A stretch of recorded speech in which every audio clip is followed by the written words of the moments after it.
E já temos informação também sobre o Supremo Tribunal Federal, que estão ali de momento do Supremo Tribunal Federal, porque começa hoje, o Supremo Tribunal Federal começa hoje uma série de audiências de conciliação.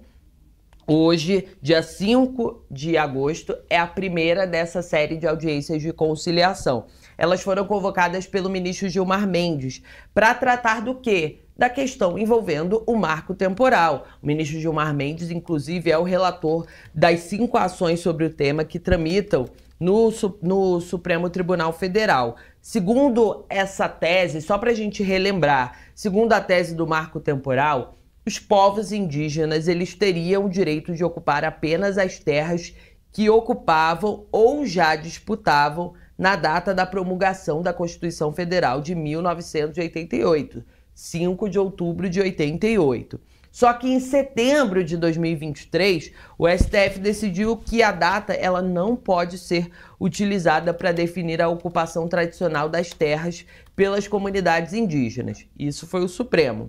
Aí veio o Congresso Nacional, que disse o seguinte, que é sim possível adotar a tese do marco temporal, ou seja, aquele período ali, aquela data de 5 de outubro de 88 pode sim ser uma data para ser reivindicada a posse ali, se os indígenas têm ou não direito a essas terras. Quem já volta aqui com a gente é Jesus Mosquera, que inclusive já antecipa. O Jesus é um especialista em judiciário, viu, gente? A gente está ganhando um especialista em judiciário. Já te botei no fogo, viu, Jesus?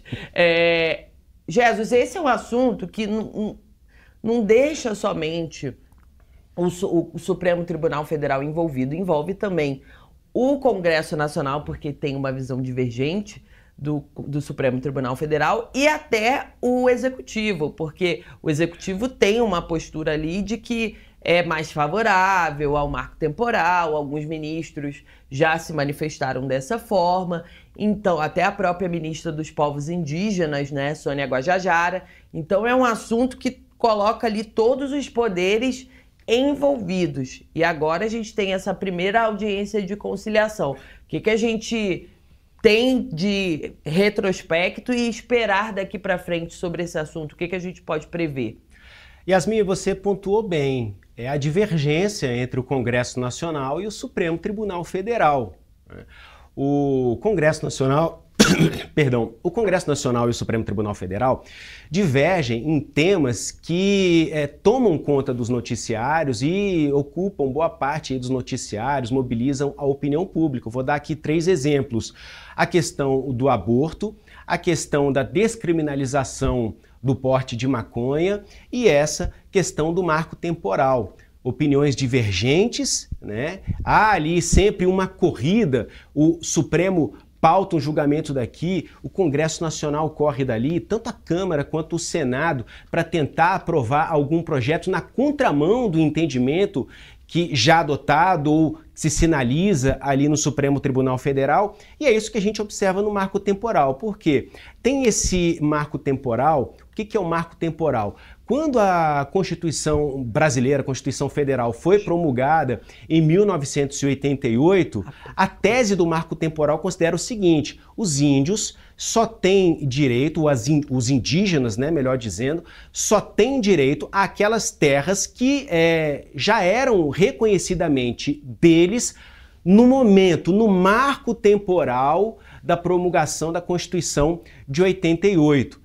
Esse é um projeto que avançou, foi aprovado no Congresso Nacional recentemente, em setembro de 2023, e pouco antes da aprovação, o Supremo Tribunal Federal tinha derrubado essa tese.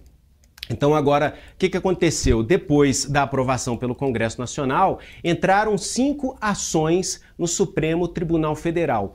4 ações contra o entendimento do Congresso, 4 ações que buscam confirmar o entendimento do Supremo Tribunal Federal de que não deveria existir o marco temporal, que as terras que os índios passaram a ocupar, inclusive depois dessa data da promulgação da Constituição de 88, eles deveriam continuar tendo direito a isso. E uma das ações é favorável à tese do marco temporal. Então, Oficialmente, Gilmar Mendes convocou essa audiência de conciliação para que as partes envolvidas entrem no consenso. E qual é o argumento de Gilmar Mendes? Não pode haver esse conflito entre o entendimento do Congresso e o entendimento do Supremo, porque isso causa uma enorme insegurança jurídica. É difícil, o direito brasileiro, a legislação, precisa de previsibilidade. Você precisa entender como o Congresso se posiciona em relação a determinado tema, assim como o Supremo Tribunal Federal, o Poder Judiciário, né? Bom, essa é a versão oficial, a audiência de conciliação entre as partes envolvidas, né, nessas ações. E aí, entidades, partidos políticos, diversos partidos políticos que impetraram essas ações, protocolaram ali no Supremo Tribunal Federal. Mas no final das contas, Yasmin, é uma audiência de conciliação entre o Congresso Nacional e o Supremo Tribunal Federal.